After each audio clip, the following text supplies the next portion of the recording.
It's your boy Tipsy Japan back with another episode of ATAS across time and space. I can't even do that. The hand motions, like, you always got the hand motions done. I'm like, I'm focused. I gotta get my voice out there.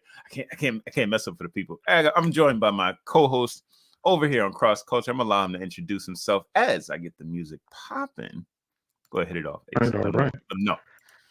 You already know it's your boy Ace of CrossXCulture. We back at it again. What is this, episode 95? Oh, I gotta put my 95. What? What? Oh. Where we at? No, it's 93, bro. Calm down. 93. Oh, I'm getting too far ahead of myself. Look. 93. You got the whole, yeah. That was 93. That was 93. I'm like, I gotta put my hands up. 9. Get in the frame. 93. 93. Man, what was going on in 93? Now I'm kind of thinking about that. Let's go back in time. Then we had 3 cousins that were born 93. In 1993, we had 3 brand new cousins. They were all younger than us. I'm pretty sure. I guess so. If they were born in the 90s, those makes them, millennials as well. Maybe those cousins are listening at this time. We are reaching across time and space today. Big ups to the people that received the link and have gone ahead and hit that bell subscription down there in PA, Dominica, West Indies. Okay. Branching out. Drink stout. Kabuli. Yeah. Hit me up in the comment section if you know what Kabuli is all about. If you don't, well, that's all good. All right. I got no idea. Yeah. No, you don't drink Kabuli. Nobody in CrossXCulture drinks Kabuli. Oh dang. No, I ain't saying it like that. But in fact, when we think about longevity, the island of Ogimi, which we'll be talking about today, as we look into this book called IKIGAI, Japanese Secrets of Long Life and Longevity, by Hector Garcia and Franciscus. I'm gonna butcher his name every time. I would say Francisco if it was Spanish. It's Francesco.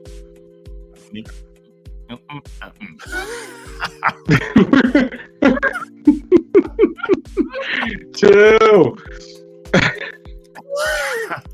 Yeah. Anyway, we are reading his book called Ikigai. Their book called Ikigai. I just put Garcia.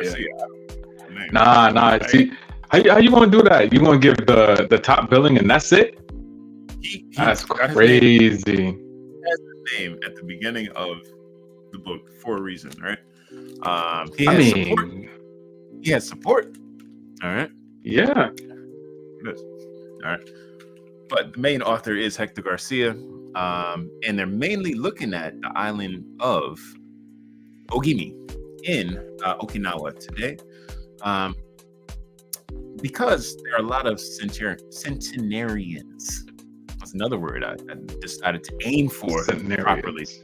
Centenarians. But yeah, I mean, when you think about centenarians, like these are people that lived like 100 years plus, right? So what are the secrets? What's the secret to long life and healthiness out there? Actually, the island that my father's from, Dominica, has a large number of centenarians. There are, given the amount of people on the island, it's only about 60,000 people, right? So you ain't looking at like only per million, right? Yeah, 60,000. Like when you think like a city, yeah, Hartford has 1 million people. Hartford has stop lying. Hartford better not have 1 million people. Please no. Better have at least 1 million. Oh, please no. Look, how many people does New York have? Oh, New York got probably, for New York, I would say at the very least 3 million people. How about maybe I'm being conservative, but it's you gotta have like 5 times as many people, bro. But how many millions of people live in the US? Maybe I'm just thinking too small. 300 million? 300 million. Yeah, and New York is a city. Yeah, it's a city. I would give it. City. It's the city. I would give it 5-10. But then again, 15, New York, they do build higher in New York. So I'm thinking maybe I'm just been out here too long.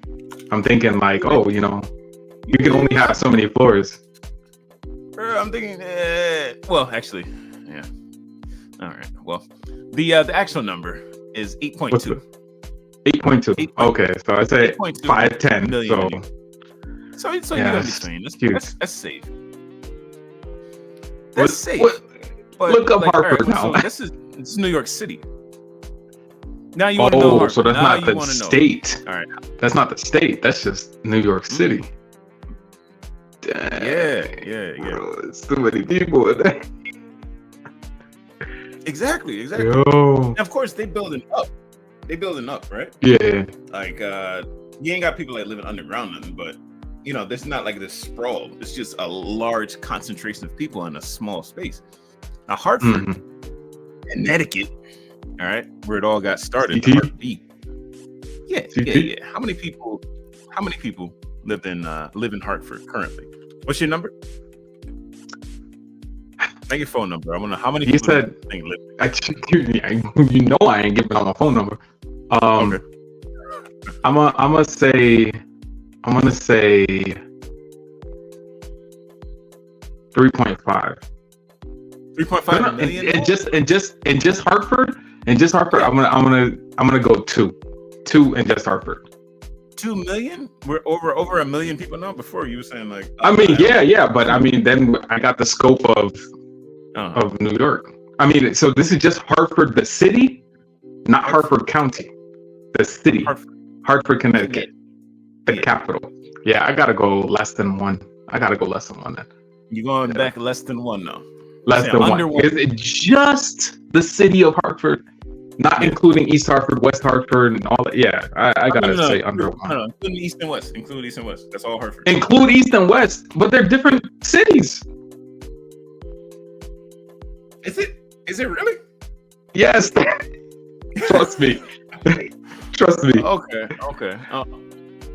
West Hartford. 06108 is definitely a different area code than 06120. All right, so let's see. We're gonna ask, how about Hartford? That's all I'm gonna say. All right. Population of Hartford, Connecticut is 120,000. 120,000.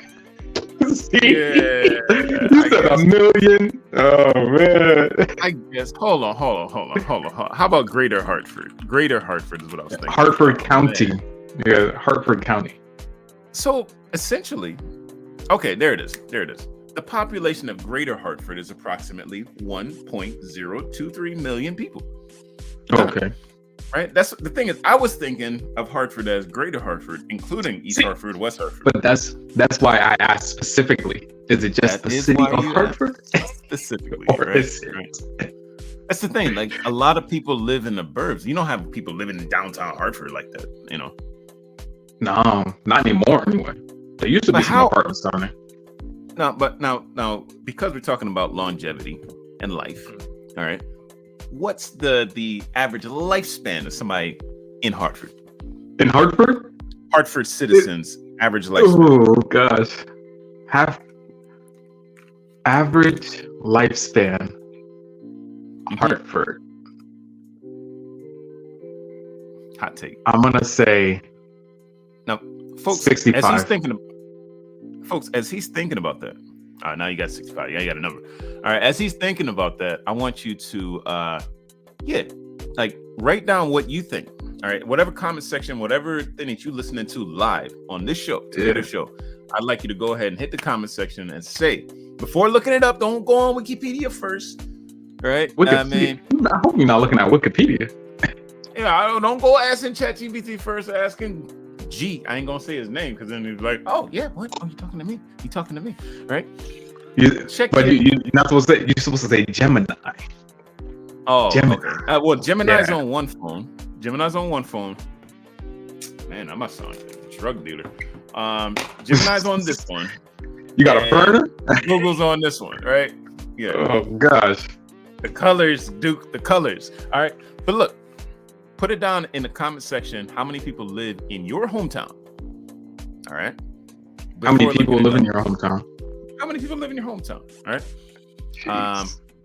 And what's the average life expectancy of folks there? So, what's the average life expectancy of people from Hartford? Greater Hartford. I say 65. Greater Hartford, 65. Across the board? That's the average. Yes, 65. Yeah. I'm gonna say that. Yeah. You're not looking at like outliers or anything like that. Mm-hmm. You gonna say 65? All right. 65. Now, is that our people or just people? That's people. People, right? Because our people. I'm also taking into effect the gunshot victims that are younger than me. Like grown up people that didn't make it out of high school when I was graduating, like, and then I'm thinking about, you know, people like our grandmother who lived well beyond that. So I think 65 is a safe number. Okay. Now I'm gonna just give you a little bit more information before we go into that.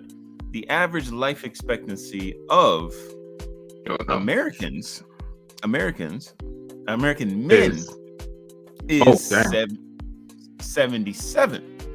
It's 77. Average life expectancy of women is 81. 80. Yeah. Okay. All right. Now our people, it doesn't look as good. You have black men. All right. Black and this men. is just as look, folks. This is just as of the writing of this 72 script and 75. No, unfortunately, it's a bigger split, bro. Way bigger. And that's because a lot of our men, unfortunately, have passed away much younger than they should. Mm-hmm. They're supposed to be outliers, you know, but unfortunately, it actually does bring down the number, skews the number. So ours is at 67. 67. Mercy. Yeah, God. not even 70. And then the women are at 74. Our queens are at 74. So that's what that is. Now, as far as in Hartford, what is the average life expectancy of a Hartford resident?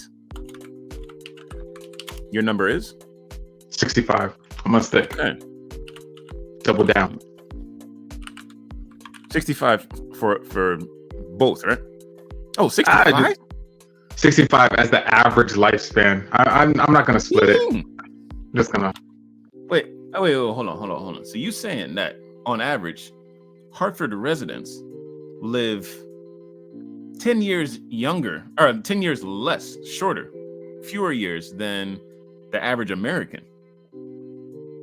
That's what that means. Yeah. I'm thinking more socioeconomic factors. Mm-hmm.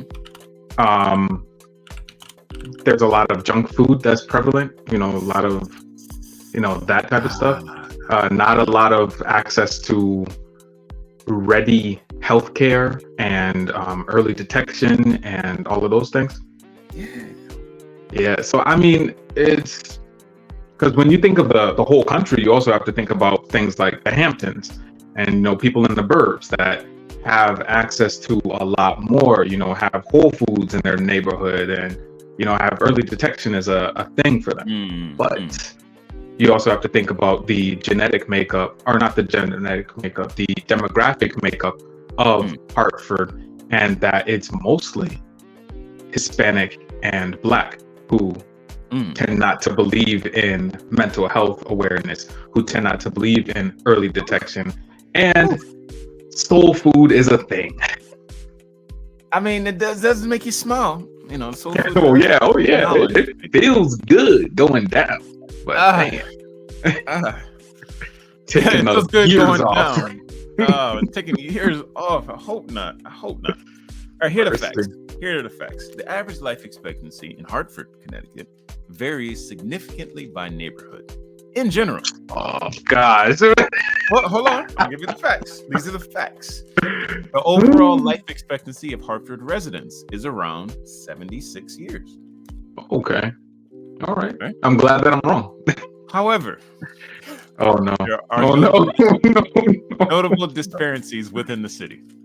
For example, in the northeast neighborhood of Hartford, this is like North End, slightly to the east. The life expectancy is approximately 68.9 years. 68. So that's around where you were living. That's correct. Yeah. In the 06120. Right? 120. I lived in the 120 for a little bit. So unfortunately, that's you was around there. You know, that was the average life expectancy 68.9, whereas in West Hartford Center, yeah, that's got to be at least 70, at least. Blue Black Square. Yo, the average life expectancy is as high as 84.6 years. And you know what the crazy thing is? That's crazy. In West Hartford, yeah, there is a lot of Jewish community members. The matzah The ball. Jewish Community Center is in West Hartford. It is. It certainly is. It was right down the street from my high school. Like, dudes walking. Yeah. And they had what's it called? Yeah. It's kind of strange because you think that like fight the power, but they had a sculpture, and it was the hand holding a shofar, which is like a twisted ram's horn. So it's like right outside. You can see this part like this, but then it had a shofar. So I think they did that intentionally. Oh, maybe they did. Show something like love. Something like love. All right. So, you know, we started off today's show asking a question about, you know, the places where we live and the life expectancy of folks there. And I also wanted to tip my hat to Dominica because there's a large number of centenarians for just 80,000 people at tops, right after Maria. You had 23 centenarians there. In fact, the oldest woman alive in the world is actually there in Dominica. Yeah, born and raised. Okay, all right. But back then, like, you know, birth records and stuff were kind of yeah. So you know, they ain't trying to give her a props, but she was 125, bro. 125. Wow. Yeah. She wasn't playing. Okay. Now, so looking at different neighborhoods, the neighborhood that we're going to look at now is in the blue zone in chapter 6. Okay. And that neighborhood is called Ogimi. I'm sorry. Ogimi. Ogimi. You can't be messing that up. Oh no. No. I'm showing people it's okay to mess it up. All right. Don't butcher it intentionally. Don't butcher it intentionally. But yeah, I mean, the place is called Ogimi, and it's called the Village of Longevity. So in Japan, it's Ogimi Mura. All right. And yeah, people actually go there and try to find out the secrets. The secrets to the fountain of youth. What are they doing? Exactly. What are they doing that are making these people in Ogimi, Japan, last longer? You know. Now, before going into this chapter, did you have kind of some ideas as to what it might be?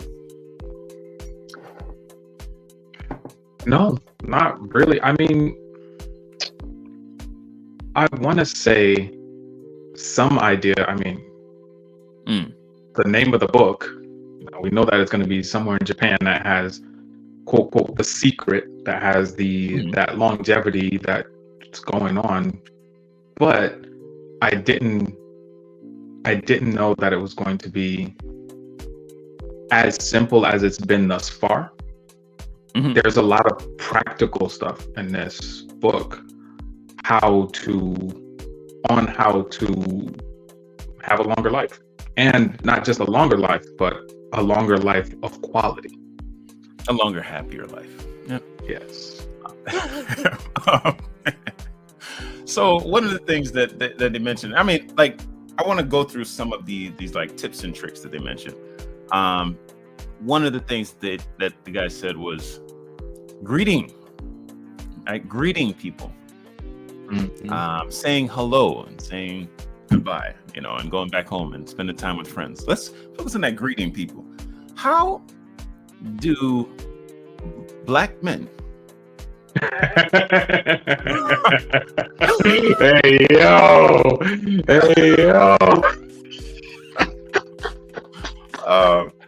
Do they greet you?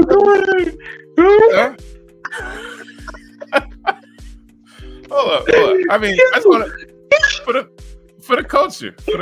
Yo, for the culture though. I mean, if you Black, you already know what it is. You already know what it is. Right. But for those who don't know, it's a little bit of a mixture of for the general man and for the Black culture. So Black culture, it's just, you know, acknowledge. Yeah, the nod. Bring it in. Yeah. But for men in general. Okay. Yeah, so that's what I was gonna say. For men in general, it's usually like if you know the person, you go up. Yeah. If you don't know the person, you go down. You bow your head in respect. Yeah, it's crazy, but I've seen it and I've done it, and I was like, oh snap, okay. There's a distinction there. That's it. Yeah, I mean, it's like that. Everybody bows. Yeah. You know, deeper the bow, the deeper the respect. But then, of course, you get to a point of disrespect if you, I mean, if I don't know that dude, I'm out there bowing all deep like. What? Oh no, yeah. You know, just a little. I'll keep moving. Exactly, right. But sometimes, for me, like I've been doing this, and this might be because of IKIGAI, or might be because of Shizuoka, because you got a lot of people living long in Shizuoka as well. It could be the green tea, it could be something in it. But when I pass people, I say Ohayo gozaimasu. I say Ohayo gozaimasu. And to the bros out here, Ohayo brozaimasu. Like that's just what it is. Ohayo brozaimasu? Not brohayo gozaimasu? Not brohayo, Ohayo brozaimasu. All right? Good morning, brother. All right? Okay. That's just how I do it. And I'm thinking, hey, I want to live long, I want to live happy. And but it doesn't go over as well for Tokyoites. All right? Really? Tokyoites are like city so life. Busy. Yeah, man. There's something about them like, you don't greet somebody you don't know. You don't say good morning. Like, somebody you don't know. Thank you. They might bow back. What else are they gonna do? Right? What are you afraid of? My question is, would you, when you pass people, because I seen your numbers. You putting up some numbers with your steps this month. When you passing people, you already know. Do you say? No. Do you say? Do I greet people? Buenos dias or something? Yeah. Do you buenos dias the people that you cross paths with? It depends. At work, usually. No. Just at work, it's usually English. So I passed people on my 15-minute walk. I passed people twice and said hi to them twice. Yeah. Just whatever, Hey, how's it going? Wait. What? You greeted the same people twice? Yeah, sometimes. Or just like good morning twice to the same person? Yeah. Or like, hey, how you doing? But yeah. But sometimes it happens. So I'm just like, I'm of the mindset that if I'm passing somebody, I need to greet them or say something to them. I'm not just gonna walk past them and just like, Okay. Yeah.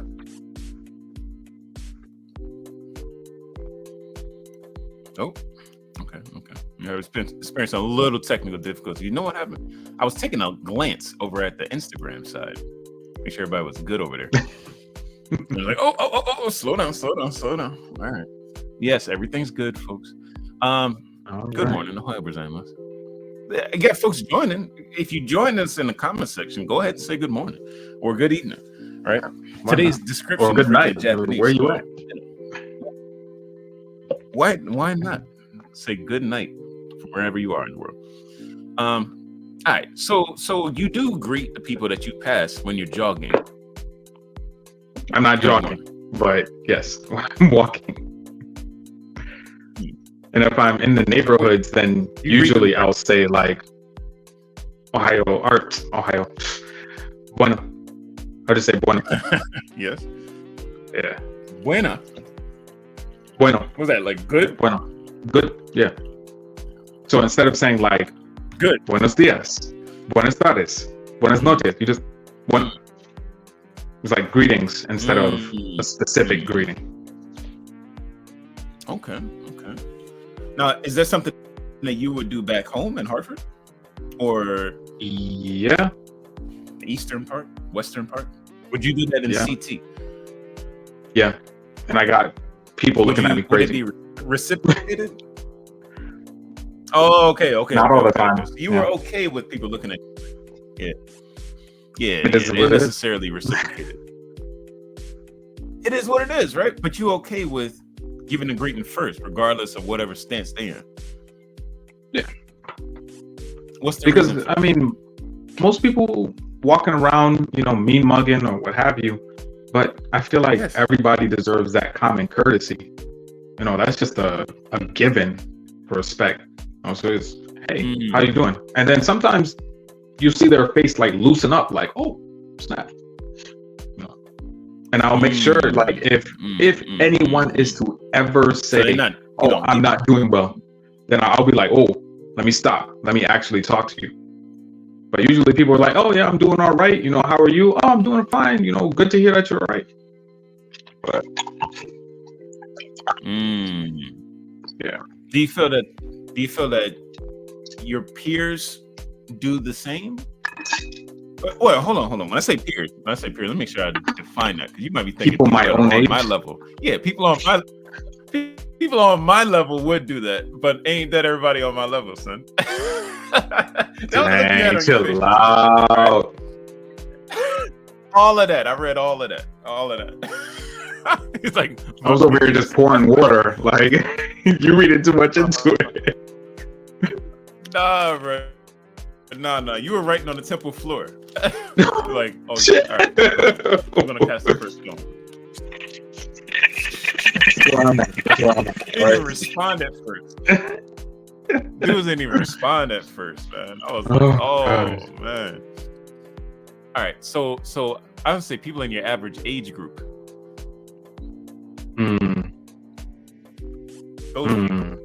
Do they greet of the same gender? We'll go with the same gender, same age group. Do they greet people from the same area? Yeah, same area, same age group, same gender.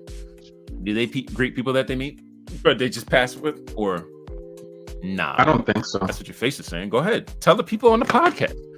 Yeah, I don't think so, because it's. So what was it? In this day and age, it's just uncommon for anybody to do it, regardless of age, sex, location. If I feel like I'm more of an outlier. I'm the exception more than the rule in that sense. You feel that you're exceptional. Chill. I'm gonna know is, say all that. What's the? It's okay. No. Because we both do the same thing. In fact, we both are doing the same thing. But I felt like I was the only one until we had this conversation. Now we open up the box and it's like, oh, excuse me. Like, we both felt comfortable in doing this thing that we get the feeling that other people of our generation, other people of our similar background at first glance would not do that. But I got a pretty good feeling that we're going to be around a whole lot longer than other people, not just from the same background, but even from the same family. You look at it like generationally, I get a pretty good feeling. You're the meat eater. No, I'm the meat eater. You're not a meat eater. One of us is going to live to a really good feeling. It's going to be me. Oh, dang. Okay. All right. My bad. Let me just. But what we gonna be talking about? We gonna be talking about it, man. Remember that time? Remember that time we were talking about surviving? Way back when. In my studio, and it's slowing up. It's coming back. It's one of those days. Just wanna bend. Hey, don't do it. Don't do it. Don't do it. I hear it. I hear the underbeat. Days Hey, put your cups up across time and space, bro. Hey, yo, for real. You already know. All right. So the first thing is this greeting.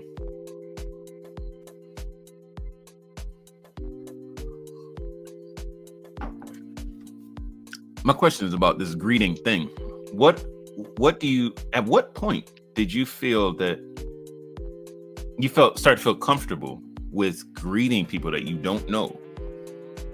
Even though, other people are peer group, just age meaning, gender meaning, would not do that. How did you get on this track towards being an outlier and then stay on it?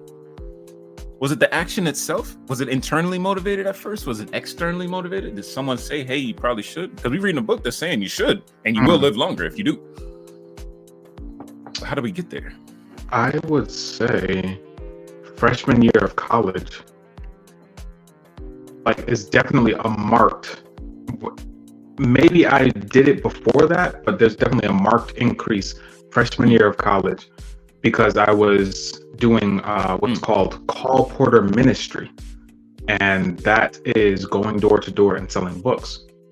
So you have to break down that barrier. You have to be able to go to your door and be like, okay, greetings, my name is Denville and I'm going to be doing such and such and such. And it just breaks it down. You break down that barrier automatically. So if I could do that at a door, basically in somebody's, basically walking into somebody's domicile, their field, their comfort zone, as it were. Busting right through their why not be able to do it? Yeah, why not be able to do it on the street? And then I'm working those skills, if I'm in a room and I don't know anybody, I'm working those same skills. Like, oh, well, this is my name. This is what I'm about. What about you? What are the things you're interested in? Okay, we can move the conversation along. So I would say a marked difference from there. I don't know if I was doing the whole greeting thing before that, but I know that I was doing it after that.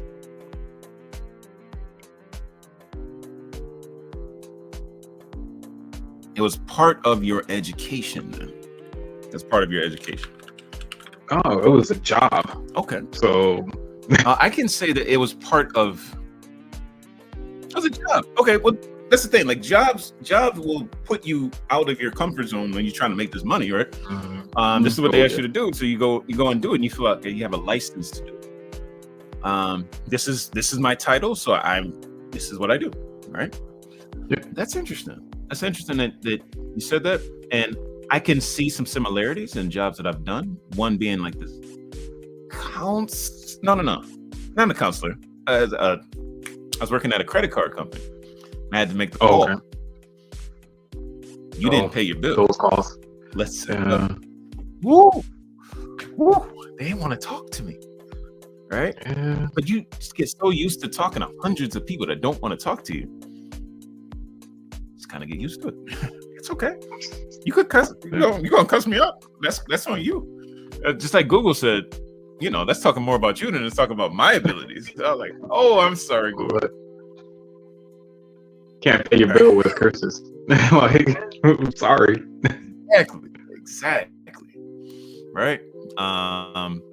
So we are on this wavelength. We're on the same wavelength of greeting. And as a takeaway for today's message, go ahead and greet. All right. Give us a greeting in the comment section right now. Say that you're watching. I see in the top left corner, just the folks that are locked in over on the YouTube side. I see several. Right? Okay. Set us up in the comment section. Say good morning. I see you, baby. I see you. Looking so handsome. Right? Say something like that. Chill out. So good. Chill out. The more you give, the more you receive. Yeah, that's biblical. Look, no, I ain't chilling because I just got a comment. Holla. Oh, no, who's that? Holla. All right. Big ups to JTM Ministries. I think it's okay to put it out there because ain't nobody's government. Good morning, Auntie. Blessings to you. Blessings. Look, blessings. I'll put the first one up on screen. Say good morning. If the next one good morning. If the one good evening. If the one that said blessings Look. My auntie that said blessings today. If it's okay to put your government out there, let me know in the comment section. Say, oh yeah, it's okay. Then I'll put you out there. All right. Other than that, I'm gonna just throw it out there. I love you too. We love you too. All right. Yes. That's what I'm talking about. It's different. I can't see any of the comments, so. Bro, the whole space. Well, you can see this one. Look, the whole space is different. The whole space is different, brother. All right. Bam. Big up to Joshua Tree Ministries. Look, I'm gonna go ahead and make sure that link is down there in the description as well for y'all too. All right. We talking about each other. This is love. All right. Greeting each other. That's how we last hundreds of years, right? That's how we last another 10, another 20, another 30. We gotta last together. That's what's going on in Ogini Mura. These people are part of a community. They don't survive by themselves. All right. So that's one. And there's just one more piece I want to touch on. And this is for the audience that's a little bit slightly older than me. And that's about gardening. All right. Because they said 100%, all of the people that are living over 100 all have a garden. And I know our grandfather had a garden. Played no games and with he that survived. garden. Look, he was surviving back then. He wasn't putting all kinds of mess and nothing in the garden on Garden Street. All right. So it's a message behind that. My question is, what you growing? Look, because I've never been. Look, I've never been in a place that is so hostile when it comes to growing. All right. I think the only thing we planted something in 2020, and it was we got one harvest, one tomato, because everything just started burning. But that one tomato it wasn't even ripened all the way, because on the very inside it was still green. But the moment that I cut it, the fragrance that came from that tomato, the taste of that tomato, it was heavenly. It was heavenly. Yes. It doesn't make any sense. There's one little that big. How long did it take to get to it? To get that first tomato out? Because that tomato has seeds of its own that you go and plant and make some more, right? Mm-hmm. It takes a while sometimes, but how long did it take to get that first fruit? I'd say about 3 months. Tomatoes are fruit. Tomatoes are fruit. Yes, 3 months. And there's no such thing as vegetables, but just throwing that out there. Oh, hold on. You can say that it took 3 months. 3 months. 3 months to go from seed. To go from seed to, or from Wow. Yeah. And myself. So the thing is, right? Everything. The thing is about growing something. Because I'm over here, I'm growing a few things, right? When I say things, we're talking about plant, and not vegetables, because obviously vegetables don't exist on this guy. They don't. I'm growing some plants, right? And I did my first time cutting the plant and replanting part of it, transplanting the bulb, right? And it's actually pretty nice. Yeah. I mean, giving it new soil and everything, and now I got 5 plants where I only had 1, and the one is so cute, man. Just watching it grow every day, watching it lean into the sunlight, watching it open up its first leaf. I could see how the more planting I do, the more we take these, steps to slow down and to nourish something, right? And to watch it grow and just appreciate that by itself might be the type of thing that people do if you live in a century or 2 or 3, See that? So taking time to slow down, nourish, be nourished, right? Realizing your own mortality, while your own ability to reproduce and to nurture life. We're all born with these. I'm sorry. Chill. Look. Yo, keep it rated PG, man. This is we over here on BBC Japan. You got to understand. I'm gonna say some things that are out there, right? Okay, all right. We're all born, even men. We are not able to deliver milk, right? But we're still born with these. It's a reminder to give life to others, right? That's what I mean by that. All right. We're also born with a belly button. That means that we receive life from someone else. Right? It's a daily reminder on the body, right? So give life and give it more abundantly, because that's the way that we receive it. That's the message for the CrossXCulture clan, for my TPC warriors. Other than that, get yourself a pen, pad, write down what you learned today and greet somebody. You'll feel better, I promise. It's your boy TPC Japan telling you that's what it is. Ace, hit them off, man. You already know, it's your boy Ace, CrossXCulture, CXC, throw it up. But the only thing I ask of you is that you stay prayed up, be blessed. Blessings, yes. Thank you, Auntie. Be blessed. Be blessed.